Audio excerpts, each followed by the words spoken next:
یہ دنیا بہادر لوگوں کی ہے۔ عزت وہی قوم پاتی ہے جو بہادری سے دشمن کا مقابلہ کرتی ہے۔ اس بات کی تصدیق ایران نے حالیہ ایران اسرائیل اور ایران امریکہ جنگ سے ثابت کر دی ہے۔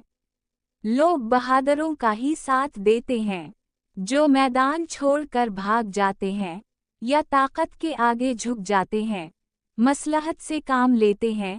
دوسرے بہادر عناصر ان کا ساتھ نہیں دیتے۔ چین کے کئی بڑے جہاز جدید اسلحوں سے لدے ہوئے ایران میں اترے۔ روسی صدر نے ایرانی وزیر خارجہ سے ملاقات کی، تعاون کا مضبوط یقین دلایا اور اسرائیل اور امریکہ کی مذمت کی۔ شمالی کوریا کے سربراہ کم جونگ ان نے امریکہ کو واضح الفاظ میں دھمکی دی کہ وہ بہادر ایران کے ساتھ ہے اور اب وہ اسرائیل اور امریکہ کے خلاف ایران کو ایٹم بم اور ایٹمی وار ہیڈز دے گا۔ امریکی بمبار B-2 کے حملوں کے بعد ایران نے جوابی کارروائی کا اعلان کیا۔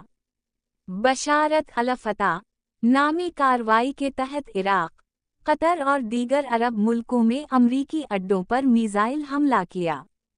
امریکی صدر نے پیشگی اطلاع دینے پر ایران کا شکریہ ادا کر کے اپنی شکست کا اعتراف کیا اور اپنی مزید بدنامی کو چھپا لیا۔